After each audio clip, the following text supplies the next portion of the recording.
जी हां, तमाम सरहदों को लांघते हुए पाकिस्तान की सीमा दाखिल तो हो गई हिंदुस्तान में, लेकिन अब सरहद पार से यानी पाकिस्तान से आ गई है धमकी कि सीमा को वापस पाकिस्तान भेजा जाए, वरना पाकिस्तान के अंदर हिंदुओं पर हमले शुरू हो जाएंगे। अब सीमा अपनी शादी बचाएंगी या पाकिस्तानी हिंदुओं को, यह बड़ा सवाल है। सीमा हमारे साथ लगातार लाइव मौजूद है और पाकिस्तान की हुकूमत को रिप्रेजेंट करने के लिए इरशाद अहमद खान साहब भी हमारे साथ मौजूद हैं। तमाम खास मेहमान लगातार टीवी 9 भारतवर्ष पर बने हैं। मेरे साथ निधि वसंतानी भी मौजूद हैं, अंजलि सिंह भी मौजूद हैं।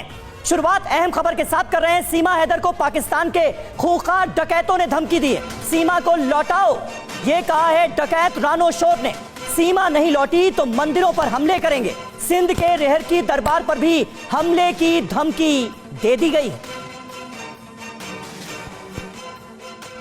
हमारा अपील है, जखरानी कबीले वाला है, हमारा लड़की इधर से गया है, तुम्हारा पाकिस्तान से गया, इंडिया में दिल्ली में गया, ये बात समझ लो। तुमने हमारा लड़की औरत वापस नहीं किया। जिलो, जेकाबाद, कश्मीर, रतोदेरो, जहाँ जहाँ तुम्हारा हिंदू गैर मजहब हाथ आ गया, इज्जत प्यारा है, तुम्हारा वापस करो, औरत बच्चों समेत। बलोच कौम है। तो जो सिंध के डकैत हैं उन्होंने धमकी दे दी है कि सीमा वापस आनी चाहिए पाकिस्तान, नहीं तो यहाँ पर हिंदुओं पर हम अटैक करना शुरू कर देंगे। न सिर्फ हिंदुओं पर बल्कि दूसरे धर्मों पर भी हम अटैक करेंगे। और आप सीमा हमारे साथ कुछ देर में जुड़ेंगी, सीमा के पास चलेंगे। उनके पति भी मौजूद हैं और जिनसे उन्होंने प्रेम किया और फिर उन्हीं के प्रेम के वजह से वो पाकिस्तान से हिंदुस्तान आ गई। हम आपको बताते हैं कि सीमा को धमकी देने वाला जो डकैत है वो कौन है और कहां से धमकियां सामने आई हैं। बिग बॉल के जरिए कुछ डिटेल्स आप तक पहुंचाते हैं। बताया ये जा रहा है कि ये जो डकैत है, रानो शार नाम के डकैत ने सीमा हैदर को धमकी दी है कि वो पाकिस्तान वापस लौटे। बिल्कुल, और कच्चा इलाके के बीहड़ में छिपा है रानो शाह डकैत, और उसके साथ साथ तमाम डकैत अब धमकाते नजर आ रहे हैं कि सीमा को पाकिस्तान वापस भेजो। रानो शार के नाम पर पाकिस्तानी पुलिस में भी खौफ है। हत्या, पुलिस पर हमले, बड़ी डकैती का मास्टरमाइंड तक है रानो शार। बिल्कुल, और वही रानो शाह अब धमकाता हुआ नजर आ रहा है हिंदुस्तान में बैठी पाकिस्तानी सीमा को, और कहा यह जा रहा है कि नहीं तो हम मंदिरों पर हमले शुरू कर देंगे। और आपको बता दें कि पाकिस्तानी सेना भी पकड़ने में नाकाम रही कि कितने कच्चे डकैत और कितने खतरनाक हैं। पिछले कई सालों से इनको पकड़ने के लिए, इन पर धावा बोलने के लिए ऑपरेशन तक जारी है। बिल्कुल, कच्चे के डकैतों का खौफ है इस पूरे इलाके में, और जो ऑपरेशन इनको पकड़ने के लिए चलाया गया उसमें पाकिस्तान के 11,000 जवानों को लगाना पड़ा। आप इससे अंदाजा लगा सकते हैं इनके खौफ का, इनकी दहशत का। और 2022 में 150 डकैतों का पुलिस कैंप पर हमला भी सामने आया था, तो इनका खौफ ज्यादा है और अब सीमा को लेकर धमकी दी गई है। बिल्कुल, और 2022 में तो सिंध में पुलिस के 5 बड़े अफसरों की ये हत्या कर चुके हैं। रहीम यार खान इलाके में ऑपरेशन इनके खिलाफ जो शुरू हुआ उसे अंजाम देना मुश्किल साबित हुआ। यानी इसका मतलब क्या है? मतलब ये कि इनकी धमकियों को हल्के में नहीं लिया जा सकता। चंबल जैसे पाकिस्तान के बीहड़ में इनका ठिकाना है अंजलि, और यही वजह है कि बहुत मुश्किल घड़ी आन खड़ी हुई है सीमा के सामने भी कि वो अब करे तो क्या करे। बिल्कुल समीर, डाकू रानो शार नाम है इस डकैत का, जो कि सीमा को तो धमकी दे ही रहा है, साथ ही पाकिस्तान में रहने वाले हिंदुओं को भी धमकी दे रहा है। इस पूरे विवाद पर क्या कहना है सीमा का, सुनते हैं उन्हीं से। ये हैदर के खानदान की तरफ से हो रही है। हैदर के जो बाप हैं, उनके चाचा मामा सब यही हैं, डाकू हैं वो लोग, तो उन्हीं की तरफ से ही हो रही है। हैदर की जब देखी जा रही है कि हैदर की चाल नहीं चल रही तो वो लोग धमकी पे उतरे हैं। पर आई थिंक ऐसा नहीं होगा, क्योंकि वहाँ पे भी हुकूमत है, वहाँ की भी गवर्नमेंट है, ये डरा रहे हैं। तो आई थिंक ऐसा ना हो, क्योंकि वहाँ भी गवर्नमेंट है, वहाँ की भी है, पब्लिक है, क्योंकि यहाँ भी तो मुसलमान रहते हैं, यहाँ भी तो इतने मुसलमान हैं, तो वहाँ के हिंदुओं के साथ ऐसा नहीं होगा, क्योंकि वहाँ हिंदू बड़े भी हैं, छोटे भी हैं। कुछ मतलब मुझे नहीं लगता कि ऐसा होगा। वो धमकी दे रहे हैं, भारत को डरा रहे हैं। अब तो शायद सबको पता पड़ गया होगा कि मैं क्यों नहीं जाना चाहती पाकिस्तान, और मैं क्यों आ गई भारत में। सर नहीं जाना चाहती पाकिस्तान, और प्लीज़ मेरी सबसे रिक्वेस्ट है कि मुझे भेजा भी ना जाए। ऐसा नहीं था कि ऐसी धमकी आएगी, मुझे ऐसा था कि हैदर मुझे बुला के मार देंगे। ऐसा नहीं था कि अब धमकी आएगी।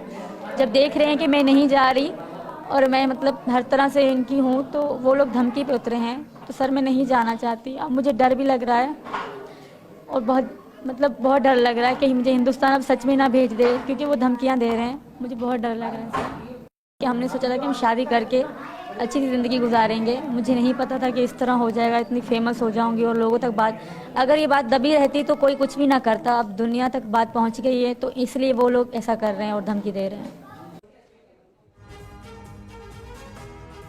तो देखिए, सीमा को आपने सुना। सीमा हमारे साथ लगातार बनी हुई थी। और इरशाद अहमद खान साहब से एक बार फिर आपका तारुफ करा दें। PMLN के नेता हैं, इनकी पार्टी रूलिंग पार्टी है पाकिस्तान की। हमारे साथ हाजी मेहरुद्दीन रंगरेज साहब भी मौजूद हैं, आचार्य विक्रमादित्य भी हमारे साथ मौजूद हैं, और सीमा हमारे साथ एक बार फिर थोड़ी देर में जुड़ेंगी, आपको स्क्रीन पर नजर आएंगी। लेकिन इरशाद अहमद खान साहब, सीमा की बातों को आपने सुना, वो डरी हुई हैं, वो खौफजदा नजर आ रही हैं डकैतों की धमकी के बाद। क्या भरोसा आप पाकिस्तान की हुकूमत की तरफ से इस वक्त TV9 पर दिलाना चाहेंगे? मैं पहले तो आपका शुक्रिया अदा करूंगा कि आपने दोबारा टाइम दे दिया मुझे। पहले तो मुझे अफसोस है आपकी बॉर्डर लॉ एंड फोर्सेस एजेंसियों पर, आपकी बॉर्डर फोर्सेस पे, कि विदाउट वीजा ये खातून अगर ये पाकिस्तानी वाकई है तो ये कैसे चलेगी। फिर दूसरा मुझे अफसोस ये है, जब ये खातून हिंदुस्तान पहुंच गई, इसको किस चीज का डर, वहां आकर के कौन सा डाकू मार देगा। मुझे तो डर ये है कि अब अरे भाई इरशाद अहमद खान साहब सुनिए, आप समझे नहीं लग रहा है, जब ये हिंदुस्तान आप समझे ही नहीं बात को, फिर मौजूद है, आप समझे ही नहीं बात को। इरशाद अहमद खान साहब वो अपने लिए डरी हुई नहीं है, वो हिंदुस्तान आकर सेफ महसूस कर रही हैं। वो डरी हुई हैं पाकिस्तान में रहने वाले हिंदुओं के लिए, जिनको मारने की धमकी आपके डकैत दे रहे हैं। आपको मैं बताऊं, ये चंद डकैत दिखा रहे हैं जो आपको, इनको मार चुकी है हुकूमत हमारी, बहुत सारे लोगों को। ये एक इलाका था जो आप दिखा रहे थे, इस पे टोटल लाइन फोर्सेस एजेंसीज ने अब पूरा अपना ताकत इस्तेमाल करके इनको खत्म कर चुके हैं, इनका किला कमा हो चुका। दूसरी बात यह है कि हमारा मुल्क जो है, हमारे इदारे बड़े मजबूत हैं। सुन लीजिए, हमारे इदारे बड़े बात हमने सुन ली, लेकिन जिस सवाल आपसे पूछा कि उसका जवाब आपने नहीं दिया कि अगर इस तरीके के डकैत धमकी देंगे तो वाजिब है सीमा का डरना। लौटेंगे आपके पास। अजीम भट्ट साहब भी हमारे साथ पाकिस्तान से जुड़ गए, उनका रुख करेंगे। अजीम भट्ट साहब, आपको क्या लगता है, दो प्यार करने वालों के पीछे अगर इस तरीके से पूरी दुनिया पड़ी हुई है, पाकिस्तान से धमकियां मिल रही है, इसका क्या कारण आप मानते हैं? अजीम जी से शायद हमारा संपर्क टूट गया है, हम लौटेंगे उनके पास। लेकिन हाजी साहब, मैं आपके पास आना चाहूंगी। डकैत रानो शाह जिस तरीके से धमकियां दे रहा है, क्या सीमा को अगर पाकिस्तान भेज भी दिया जाता है तो वो आपको कहीं से भी महफूज नजर आती है? उसकी चिंता, उसका डर जायज नहीं है क्या? देखिए, यहाँ पर भी तो देखिए, आप हिंदुस्तान में देखिए, अगर ये कौन सा जिहाद हो रहा है। अगर यहाँ पर अगर हिंदू लड़की पाकिस्तान में चली जाती तो यहाँ पर बवाल कर गया होता पूरे भारत में। मगर एक लड़की जब वहाँ से आ गई तो सारे हिंदू संगठन के लोग उसका समर्थन कर रहे हैं, बिना देखे, बिना जांच हुए। ये सारी चीजें जांच हो चुकी है, देखना पड़ेगा ना। ये अवैध तरीके से आई है आप या लीगल तरीके से आई है, बताइए। अनलीगल तरीके से आई है ना, तो ये सवाल उठता है इनके ऊपर। पाकिस्तान पे हम भरोसा नहीं कर सकते, क्योंकि पाकिस्तान की हरकतें हर दिन पे दिन बढ़ती जा रही है, हमारे मुल्क के खिलाफ है वो बिल्कुल। तो हम बार बार कह रहे हैं ऐसे लोगों को, ये जो नैरेटिव सेट कर रहे हैं, जो इधर उधर की बात कर कर, ये जो हिंदू संगठन के लोग हैं, ये कौन सा जिहाद बताएंगे इसको? ये कौन सा जिहाद है? ये बताएं कि ये कौन सा भगवा लव ट्रैप है जिसमें मुसलमान लड़कियों को फंसाया जा रहा है? की ही रिपोर्ट है कि वहां पर अल्पसंख्यकों के साथ बेरहमी बढ़ती जाती है, और इसी बात को ही उजागर कर रही है सीमा, जो कि कह रही है कि मैं सुरक्षित नहीं होंगी अगर मैं पाकिस्तान वापस लौट जाती हूँ। आइए आपको पाकिस्तानी मानवाधिकार की रिपोर्ट ही बता देते हैं, उसकी जो बिग पॉइंट्स हैं वो बता देते हैं कि किस तरह के हालात इस वक्त अल्पसंख्यकों के लिए बने हुए हैं। बलूचिस्तान त्रासदी का दूसरा नाम, खुद पाकिस्तान मानवाधिकार आयोग की रिपोर्ट से यह बड़ा खुलासा हुआ है। समीर, बिल्कुल, और ये रिपोर्ट क्या कहती है? साल 2022 में बलूचों के लिए ये साल बहुत ज्यादा खतरनाक रहा, भयानक रहा, लगातार हमले हुए। 2022 में बलूचिस्तान में बड़े पैमाने पर सजाएं भी दी गई खुलेआम, और हजारों लोग रहस्यमय तरीके से गायब हो गए, गुम हो गए, जिनका कोई पता नहीं लग पाया। बिल्कुल, तो पाकिस्तान ये जो मुल्क है, इसका कैरेक्टर क्या है? दरअसल ये बातें बयां कर रही हैं, इरशाद अहमद खान साहब भी ध्यान से सुन रहे होंगे। गुम होने वालों में ज्यादातर महिलाएं और लड़कियां ही हैं, जिनकी इज्जत का हवाला वो इस वक्त देते हुए नजर आए। और सैकड़ों बच्चे भी अगवा कर लिए गए हैं, अगवा कर लिए जाते हैं। 2022 का ये रिपोर्ट का आंकड़ा है। 2022 का साल यहाँ नरसंहार और हिंसा वाला रहा, ये भी बात सामने आई है। अजीम भट्ट हमारे साथ सीधे पाकिस्तान से जुड़ रहे हैं, पाकिस्तानी जर्नलिस्ट हैं। अजीम भट्ट साहब, ये मानवाधिकार की रिपोर्ट है, ये हम नहीं कह रहे हैं कि किस तरह से अल्पसंख्यकों को निशाना बनाया जाता है। जिस इलाके से सीमा आती है, सिंध इलाका, और वो वहां पर बलोच भी बहुत ज्यादा है। 2022 साल नरसंहार वाला रहा, ये मानवाधिकार की रिपोर्ट कहती है। तो आप कैसे नकार सकते हैं इन बातों को जो सीमा इल्जाम लगा रहे हैं? वो कैसे रहेंगी महफूज अगर पाकिस्तान वापस लौट जाती है? बहुत शुक्रिया जी। देखिए, मैं तो बिल्कुल भी नहीं आपकी बात को नकार रहा हूँ, और मैं तस्लीम करता हूँ, इस तरह के मामला इस तरह होते रहते हैं। हमारे जो नवाई इलाके हैं, जो हमारे इस तरह के बैकवर्ड इलाके हैं, वहाँ पर चपकलिश रहती है। वहाँ पर असल में इसमें कोई गिरोहबंदी नहीं है, वहाँ पर बिरादरी सिस्टम है और ये तकरीबन सैकड़ों सालों से वहाँ चलता हुआ आ रहा है। अलबत्ता जहाँ तक सीमा की बात है तो सिर्फ एक एतराज है सीमा के ऊपर हमारा, मैं अपने तौर पे इंडिपेंडेंट राय देना चाह रहा हूँ एक ज़ीशऊर सहाफ़ी के हवाले से, कि जो उसका यहाँ से गैर कानूनी तौर के ऊपर निकल कर वहाँ पर पहुँचना है उसके ऊपर एतराज़ है और हिंदुस्तानी गवर्नमेंट ने या हिंदुस्तान ने वहाँ पर उसको रखा गैर कानूनी तौर पे, उस पर एतराज़ है। अदरवाइज मुझे एटलीस्ट मैं अपनी ज़ाती राय दूँ तो मुझे इश्क मोहब्बत और प्यार के जो मामला हैं उसको कोई एतराज़ नहीं है और मैं समझता हूँ कि बिल्कुल इश्क और मोहब्बत वालों के लिए कोई भी बॉर्डर जो होता है ना वो बहुत छोटी चीज होती है। वो 7 समुद्र भी इश्क कर लेते हैं और वहाँ पे भी चले जाते हैं, ये तो फिर 7 वाला बॉर्डर था, तो मुझे उसके ऊपर कोई इशू नहीं है। और इसी तरीके से अजीम भट्ट साहब, लेकिन आप देखिए ना, सीमा पार करके भारत तो पहुंच गई अपने प्यार को पाने के लिए, लेकिन पाकिस्तान में किस तरीके से खलबली मची हुई है, धमकियां मिल रही है, ये आप लगातार देख रहे हैं, आप तो देख ही रहे हैं ना। इरफान साहब के भी बयान तो आप सुन ही रहे हैं कि वो क्या कह रहे हैं। मैं बिल्कुल वही अर्ज कर रहा हूँ कि एतराज सिर्फ इतना है कि एक तो गैर कानूनी तौर पर वहाँ पर गई, दूसरा मोहब्बत पर कोई एतराज नहीं है। पाकिस्तानी जो लोग कर रहे हैं यहाँ पर कुछ छोटा सा जो ग्रुप कर रहा है उसको सीमा ने बहुत अच्छे से एक्सप्लेन किया कि मुझे मालूम है कि पाकिस्तान की गवर्नमेंट भी लगातार हमारी बातचीत भी हो रही है। अजीम साहब, मैं चाहूंगी आप हमारे साथ बने रहे। देखिए, पाकिस्तान से जो लगातार धमकियां मिल रही हैं उस पर सीमा ने भी बयान दिया है, सीमा ने अपनी बात रखी है और पाकिस्तान से मिल रही धमकी पर सीमा का ये कहना है कि पाकिस्तान में भी सरकार है, वो जरूर कुछ ना कुछ करेगी, यानी कि पाकिस्तान की सरकार पर सीमा अपना भरोसा जता रही है। वहाँ भी हुकूमत है, वहाँ की भी गवर्नमेंट है, वो भी तो कुछ ना कुछ करेगी, ऐसा नहीं होने देगी। आई थिंक ऐसा नहीं हो, क्योंकि जैसे हिंदुस्तान में भी तो मुस्लिम रह रहे हैं, हिंदुस्तान में भी तो मस्जिद है, तो मुझे यकीन है, विश्वास है कि वो पाकिस्तानी गवर्नमेंट ऐसा नहीं होने देगी। ये हिंदुस्तान को डराया जा रहा है ताकि मुझे वापस भेज दिया जाए और ये हैदर के बाप चाचा मामा यही सब करवा रहे हैं। हम ऐसे आधार कार्ड, मेरा आईडी कार्ड ऐसे बनता ही नहीं सर, ऐसा कुछ भी नहीं था सर। हम कोर्ट मैरिज करके तभी आईडी कार्ड बनवाने वाले थे, तभी सब कुछ करके मेरा आधार कार्ड अगर मैं बनवाती तब को पता पड़ जाती ना कि मैं पाकिस्तान से हूँ। हमारा ऐसा कोई इरादा नहीं था कि हम छुप के रहने वाले हैं। इन्होंने कहा कि हम थोड़ा समय बीतने दो कोर्ट मैरिज करके, ताकि वो फिर हम आराम से रह सके और बच्चे स्कूल जा सके। मैं खुद को पाकिस्तानी मानती ही नहीं हूँ, मैं तो हिंदुस्तान से हूँ। मैं आईडी कार्ड वगैरह बनवा लेती, पर मैं आगे चल रही, क्योंकि मुझे इसी बात का डर था कि मैं हिंदू धर्म में आई हूँ, क्योंकि मैं पहले से आ चुकी हूँ। अभी हमने सोचा हम शादी कर लेंगे, जब हमारी कोर्ट की मैरिज हो जाएगी तो मैं यहाँ की हो जाऊँगी, क्योंकि आमतौर पर ऐसा होता है अगर एक देश के लड़के से किसी की शादी हो जाए तो वहीं की वो बन जाती है। और सीमा पर जासूसी के भी आरोप लग रहे हैं। सीमा के बारे में कहा जा रहा है कि वो पाकिस्तानी एजेंट है। सीमा ने कहा है कि हिंदुस्तान की सरकार उनको जहां रखेगी वो वहां रहने के लिए तैयार है, वो जेल भी जाने को तैयार है। मुझे जानकारी नहीं थी सर, पर मैं इनके प्यार में आई, इससे ज़्यादा और कुछ भी नहीं है और ना कभी होगा भी सही। और कभी भी ऐसा हिंदुस्तानी ना सोचे कि मैं हिंदुस्तानी हूँ, मैं खुद को पाकिस्तानी नहीं मानती। आप अगर ये कह रहे हैं सर, ये कह रहे हैं कि यहाँ की बातें वहाँ बताएगी, तो आप जहाँ रखोगे मैं वहीं रहने के लिए तैयार हूँ। आप मुझे जेल में रखोगे मैं वहीं रहने को भी तैयार हूँ, पर मैं पाकिस्तान नहीं जाना चाहती सर। मैं अपनी गलती को मानती हूँ, मुझे सज़ा दी जाए, मुझे सज़ा कबूल है। बिल्कुल मैं हिंदुस्तानी हूँ, बिल्कुल मैं मन से हिंदुस्तानी हूँ, दिल से। मुझे किसी ने कोई प्रेशर नहीं करा। मैं वहाँ रह के भी मुझे यहाँ से प्यार था, इस बात के ये सचिन गवाह है। इनके प्यार की वजह से मुझे यहाँ आके पता पड़ा, और यहाँ आके जिस तरह मुझे ट्रीट किया गया ना, तो मुझे गर्व है हिंदुस्तानी लोगों पे। इतने अच्छे हैं हिंदुस्तान के लोग, शायद वहाँ मेरे जो पाकिस्तान के थे इतने नहीं थे। जैसे आप देख रहे हैं, जैसे कि लोग अभी धमकियाँ दे रहे हैं, हमेशा ऐसे ही हुआ है, हमेशा मैंने ऐसे ही देखा है, औरतों को सिसकते मरते। वहाँ कोई रिस्पेक्ट नहीं है औरतों की। और रही बात हैदर की, तो वो सिर्फ मुझे वापस बुला के मेरे साथ बहुत बुरा किया जाएगा सर। आपको अंदाज़ा भी नहीं है क्या होगा मेरे साथ। मुझे यहाँ की जेल में डाल दिया जाए बच्चों के साथ, मुझे वापस ना भेजा जाए। सिर्फ मैं नहीं, मेरे से ज़्यादा लोग औरतें हैं वहाँ पे जिनके साथ इतना जुल्म चल रहा है। एक बार जैकमाबाद जाके तो देखें, एक बार उनके गांव में जाके तो देखें कैसे जी रहे हैं वहाँ की औरतें, और उनसे सच्चाई पूछे तो कितनी औरतों को मार के जिंदा ऐसे दफना दिया गया है। पूछे तो जाके एक बार उन्हीं गाँव से, मतलब वही मेरा ससुराल है, झूठ नहीं। मैं खुद गवाह हूँ सर इस बात की। मैं पाकिस्तान की बुराई नहीं करूँगी, पाकिस्तान अच्छा देश है, मैं वहाँ के लोगों की बात कर रही हूँ।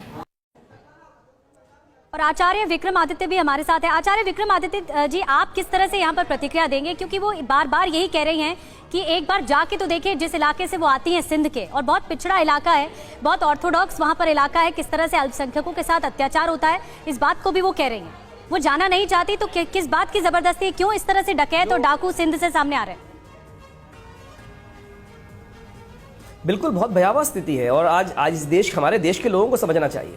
जिस बात को हम लगातार कितनी डिबेटों से पिछले कई सालों से हम कहते चले जाए हैं कि पाकिस्तान में 15% हिंदू थे और आज वो घटकर 1% रह गए हैं, और यही भयावह स्थिति आज सीमा बखान कर रही है।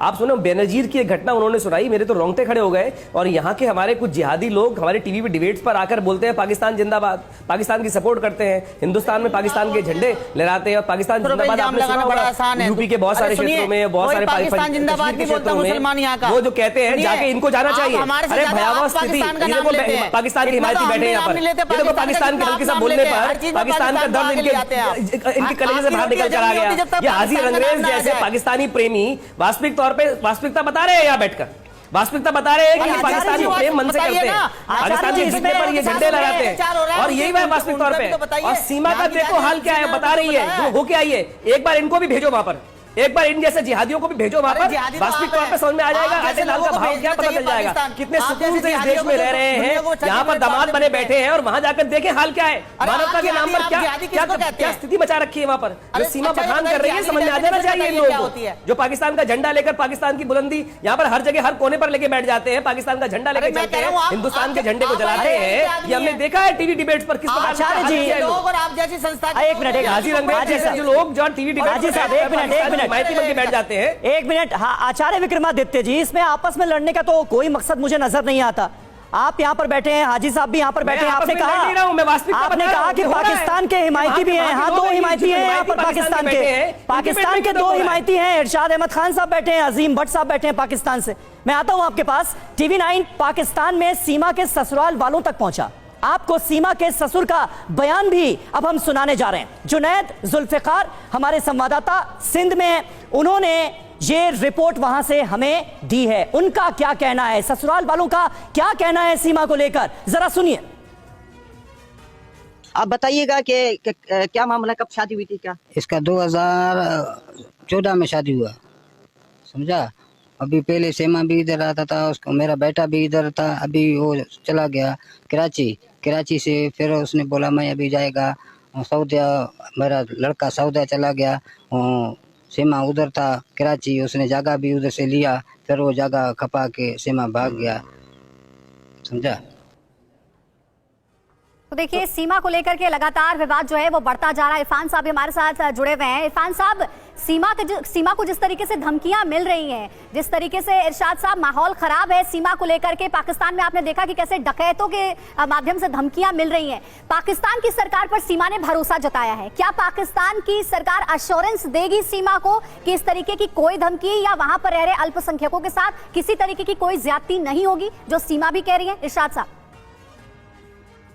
देखिए, हमारा लाइन ऑर्डर है, पाकिस्तान अजीम मुल्क है, और यहाँ बड़ा सिक्योरिटी एजेंसीज और हमारे इदारे इतने मजबूत हैं कि कोई भी डकैत या डाकू या कोई कातिल ऐसे धमकी देगा, और जब हमारी हुकूमत तहफ़्फ़ुज़ किसी को देगी तो किसी के बाप की भी जरूरत नहीं है कि वो उसको मार दे या उसको जला दे या उसको दफन कर दे। दूसरी बात यह है कि ये सीमा जी जो हैं, देखिए घर से भागी हुई औरत है, इसकी फैमिली वाले इसके पीछे हैं, इसके पीछे डाकू नहीं है। हो सकता है गारंटी अगर वो वापस आती है, डाकू रानी हो, इस बात की क्या गारंटी अहमद साहब? नहीं आएंगी ये अहमद साहब, ये तो बताइए, आप अगर इस बात की पैरवी कर रहे हैं, ये बताओ इसकी गारंटी है अहमद साहब, अगर आप पैरवी कर रहे हैं इस बात की कि उसे वापस लौटना चाहिए, तो इस बात की क्या गारंटी कि अगर वो वापस लौटती है तो उनके साथ कुछ गलत नहीं होगा? क्या वो सुरक्षित रहेंगी?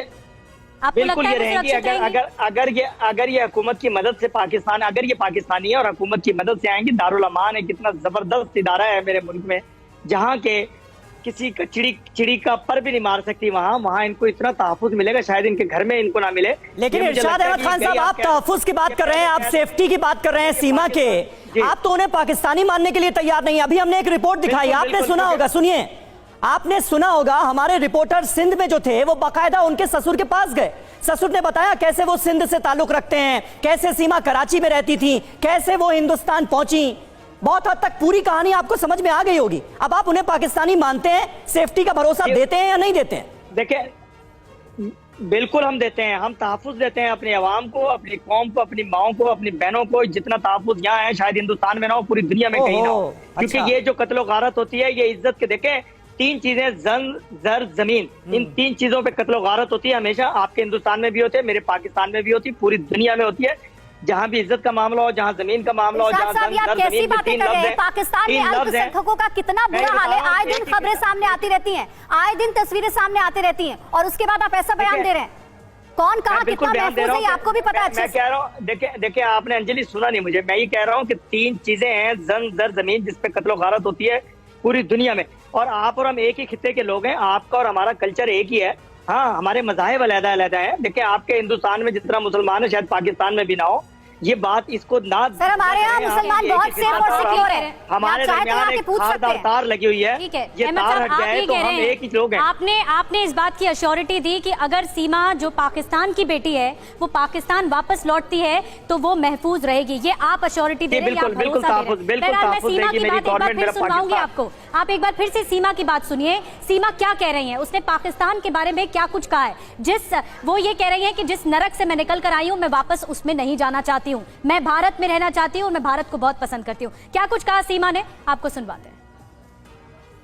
मेरे दिलो दिमाग में और जहन में सिर्फ वहाँ के लोगों की है जो हिंदू हैं। ऐसा ना हो मेरी वजह से उनको कोई तकलीफ़ हो, मैं ऐसा नहीं चाहती सर, क्योंकि मैं बिल्कुल भी ऐसा नहीं चाहती थी कि मेरी वजह से किसी को कोई तकलीफ़ हो।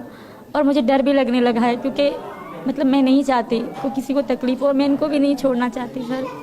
मानती हूँ मैं गलत आई हूँ, पर मैं अपनी मर्ज़ी से आई हूँ और ये भी उनको समझना चाहिए। और हैदर है मेरे पति, ये उन्हीं के रिश्तेदार हैं जो ऐसे सब कर रहे हैं। उनको और कोई रास्ता नहीं सूझा तो वो धमकी और डराने की कोशिश कर रहे हैं हिंदुस्तान को, कि ताकि वो हिंदुओं का नाम, अगर मुसलमानों का भी कह सकते थे, उन्होंने हिंदुओं का नाम लेके डराया है कि यहाँ के हिंदुओं के साथ, वैसे भी वहाँ के हिंदुओं के साथ कुछ अच्छा नहीं रखा जाता, उनको कोई अच्छे से त्यौहार नहीं मना सकता, कोई अच्छे से होली नहीं मना सकता। तो अब और भी गलत होगा, तो ये मैं नहीं चाहती कितना गलत हो। और रही बात मेरी, तो मैं यहीं मर जाऊंगी, तब तो उनको विश्वास हो जाएगा, तब क्या करेंगे बोलो। मैं जिंदा तो पाकिस्तान नहीं जाऊंगी क्योंकि वहाँ मेरे साथ बहुत बुरा होगा, कभी भी जिंदा पाकिस्तान। और मैं अपनी जो पाकिस्तानी हैं उनसे भी रिक्वेस्ट करना चाहूँगी, उन कानून को जगाना चाहूँगी कि जागो, एक बार उन गाँव में जाओ जहाँ से धमकी, उन गाँव में जाओ, वहाँ की औरतें देखो, वहाँ का माहौल देखो, प्लीज़ एक बार जाओ। वहाँ पे कानून भी नहीं जाता। जेकमाबाद के कुछ ऐसे गांव हैं जहाँ पुलिस भी नहीं जाती, और मैं उनसे रिक्वेस्ट करूँगी कि एक बार जाएं, वहाँ की सिक्योरिटी देखी, क्योंकि जेकमाबाद में हिंदू ज़्यादा रहते हैं, ये सच है। वो सर अब गैरत की बात कर रहे हैं, अरे गैरत किस काम, तब गैरत इनकी कहाँ जाती है जब दूसरी औरतों के साथ गलत काम करते हैं, तब उन बलोचों की गैरत कहाँ होती है। जब 3-3 पत्नियां रखती हैं तब बलोचों की गैरत कहाँ होती है। गैरत की बात कर रहे हैं, गैरत ये है कि अगर मैंने इनसे प्यार कर लिया, इनसे शादी कर ली, तो इनको गैरत जाग गई। 3-3 शादियां करते हैं तब इनकी गैरत कहाँ जाती है। तो देखिए सीमा अपनी सुरक्षा की बात तो कर ही रही हैं, पाकिस्तान में जो हिंदू रहते हैं उनकी सुरक्षा का मसला उठा रही हैं, साथ ही साथ पाकिस्तान के अंदरूनी हालात भी बयां कर रही हैं सीमा हैदर पर। इस बीच TV9 भारतवर्ष से बात करते हुए केंद्रीय मंत्री कौशल किशोर ने क्या कहा है वो अब हम आपको दिखाने जा रहे हैं। सीमा को कोई जबरन यहां नहीं लाया है, सीमा स्वेच्छा से आई हैं, उसे कोई जबरन हिंदुस्तान में नहीं लाया। पाकिस्तान सरकार को एक्शन लेना चाहिए, ये कहा है कौशल किशोर ने। पाकिस्तान में गुंडागर्दी चरम पर है, ये कह रहे हैं केंद्रीय मंत्री कौशल किशोर। तो हम पाकिस्तान में हिंदू मंदिरों पर हमला करेंगे, हिंदुओं पर हमला करेंगे, और ये कह रहे कि अब तो हम जाएंगे नहीं, हम जो भी हो हम यहीं रहेंगे। वो देखिए उसकी ज़िंदगी का मामला है और उसके खुद का उसका अपना निजी फैसला है। तो सीमा हैदर जो भी फैसला करेगी वो उसको अपना खुद का निर्णय करना है। लेकिन अगर वहाँ संगठन इस तरीके की हरकतें कर रहे हैं तो वो गलत हरकतें कर रहे हैं, और अपने देश में उनको खुद को देखना चाहिए। और किसी कम्युनिटी पे हमला करना ये आतंकवाद का परिचायक है। और मैं समझ रहा हूँ कि जो लोग भी इस तरह की धमकी देने का काम कर रहे हैं गलत कर रहे हैं, और वहाँ की सरकार को चाहिए कि ऐसी धमकी देने वाले लोगों के खिलाफ कार्रवाई करे और उनको जेल में भेजे। बिल्कुल, क्योंकि सर ये तो अपने मन से आई, कोई जबरन तो इनको लाया नहीं है। जी, वो अपने मन से आई है, इसमें ना कोई हमारी सरकार का कोई रोल है ना किसी संगठन का रोल है। वो खुद अपना उनसे बात करते करते और आ गई है, और वो अब उसके साथ रहना चाहती है। तो ये अपनी उसकी जीवन का निजी फैसला है, इसमें क्या कर सकते हैं, उसको अपना राइट है। लेकिन उसमें अगर कोई संगठन इस तरीके की पाकिस्तान में हरकतें करते हैं, धमकी देने का काम करते हैं, या दूसरी कम्युनिटी पे, हिंदू कम्युनिटी पे वो हमला करने की बात करेंगे, तो उनका क्या दोष है। उन लोगों ने तो कोई उसके साथ कुछ किया नहीं। वो बदले की भावना से इस तरह करें तो फिर इसका मतलब वहाँ कानून व्यवस्था का राज नहीं है, गुंडागर्दी करने वालों का, आतंकवादियों का राज है पाकिस्तान में।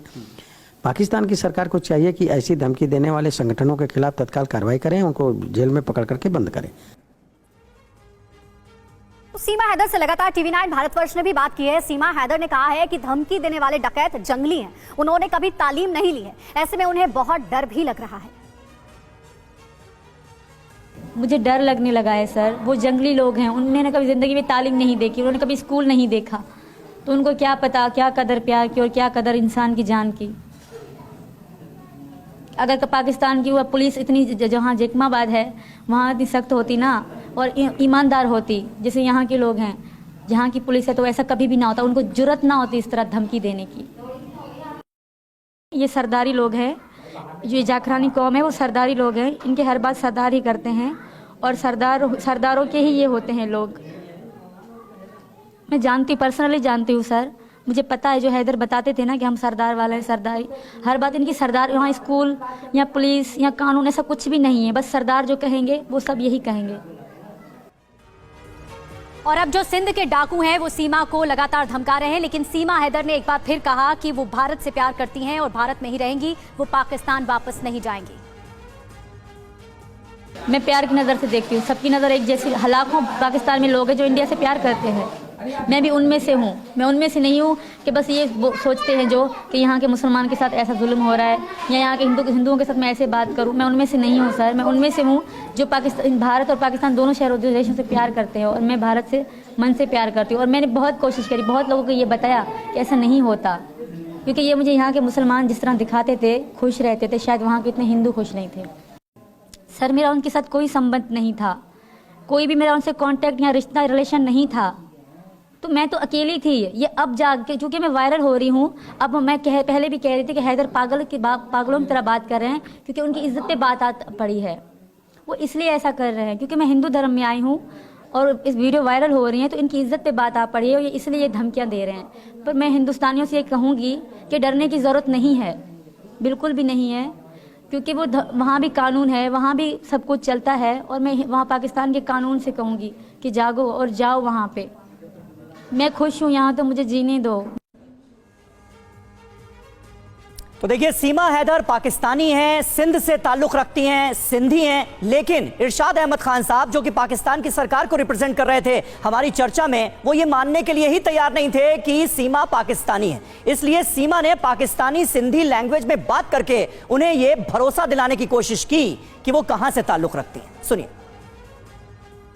मां सिंध में आया ऐं खैरपुर मीरस मुझे शहर आहे, पैदाइश मुझे हुते आहे ऐं 7 साल मतलब अॻे मां कराची में शिफ्ट थियमि शादी खां पोइ। ऐं मां पाकिस्तानी आहियां, मां इंडिया सिर्फ़ु सचिन जे प्यार जे ख़ातिर आई आहियां, बिकॉज मां इन सां बेइंतहा मोहब्बत कंदी आहियां। उते मुंहिंजी कोई रिस्पेक्ट न हुई, ना ही मुंहिंजी उते कोई इज़त हुई। इहो ई कारण आहे, यही वजह जो मां हिते आई। लैंग्वेज चेंज जी ॻाल्हि आहे, त लैंग्वेज चेंज मुंहिंजी मोहब्बत में कई आहे ऐं इन लैंग्वेज चेंज करण में बस 2 खां 3 साल लॻी विया जो मां हीअ लैंग्वेज चेंज कई आहे। उर्दू राइटिंग मुझे आहे, इंग्लिश लिखण न ईंदी आहे, एतिरी पढ़ी लिखी न आहियां, छो बिकॉज मां विलेज ॻोठाणे घर का रहण वारी आहियां, त इन जे करे सिंधी सराइकी पंहिंजी लैंग्वेज आहे, सिंध सां वास्तो रखंदी आहियां। अजीम भट्ट भी हमारे साथ जुड़े हुए। अजीम भट्ट, आप तो मानते हैं ना कि सीमा पाकिस्तानी है, सीमा की बहस तो चली रही है, लेकिन सीमा ने एक बहुत बड़ा सवाल भी उठाया है कि जिस इलाके से वो आती हैं वहां महिलाओं के साथ बहुत ज्यादती होती है। क्या ये बात सही है? महिलाओं के वहां पर अधिकार छीन लिए जाते हैं, उनकी दुर्दशा का हाल है वहां पे? देखिए बिल्कुल, मैं इस बात से जो है वो इत्तेफाक रखता हूँ कि जो हमारे बैकवर्ड इलाके हैं वहाँ पर खवातीन के लिए मुख्तलिफ पाबंदियाँ हैं और उसकी बात दुरुस्त है कि सरदारी कबीले, मैंने पहले अपने आर्गुमेंट में यही बात की थी कि वहाँ पर कबाइल सिस्टम होते हैं और वहाँ पर उनके अपने कुछ आपके लिए रवायात और कल्चर होते हैं। तो क्या वहाँ की सरकार कुछ नहीं करती है उन महिलाओं के लिए? नहीं, बिल्कुल ऐसा नहीं है, बिल्कुल ऐसा नहीं है। सरकार बिल्कुल मुदाखलत करती है। जब कोई गैर इंसानी या गैर कानूनी सलूक किया जाएगा तो उसके ऊपर सरकार। अजीम, लेकिन यहाँ पर देखिए बड़ा सवाल ये है ना कि इंडियन गवर्नमेंट का भी हमने रिएक्शन आपको दिखाया, सेंट्रल मिनिस्टर कौशल किशोर को भी आपने सुना, वो कह रहे हैं कि जल्द से जल्द पाकिस्तान की हुकूमत को उन डाकुओं, उन डकैतों के खिलाफ कार्रवाई करनी चाहिए जिन्होंने ये धमकी दी है। लेकिन यहाँ तो पाकिस्तान के हुक्मरान डिनायल मोड में नजर आ रहे हैं भाई। नहीं, देखिए एक बात भी आपको गौर करना चाहिए कि वो खातून फरमा रही हैं सीमा कि चूंकि मैं यहाँ पर आ गई तो मैं हिंदुस्तानी हो गई मोहब्बत से। अब मैं कल को कह दूं मुझे यूएसए की, लेकिन अहमद खान साहब, मैं वहां पर निकल जाऊं और मैं कहूं कि आज मैं क्या पाकिस्तान की सरकार एक्शन लेगी? एक मिनट मुझे, क्योंकि नहीं, अहमद खान साहब से सवाल कर रही हूँ मैं अजीम जी, एक मिनट आपको रोक रही हूँ मैं। अहमद खान साहब, आपसे पूछना चाहती हूँ, पाकिस्तान की सरकार क्या कार्रवाई करेगी इन डाकुओं के खिलाफ जो धमकी दे रहे हैं सीमा को? देखिए, पहले तो ये खातून खुद से कह रही हैं कि मुझे धमकी मिल रही है। अगर इनको वाकई धमकी मिली थी, पाकिस्तान जब आए सुन लीजिए, अगर इनको पूरा तहफ़्फ़ुज़ मिलेगा। दूसरी बात यह है कि पहले तो एक्शन लेना चाहिए आपके। ठीक है, चलिए, बहुत बहुत शुक्रिया।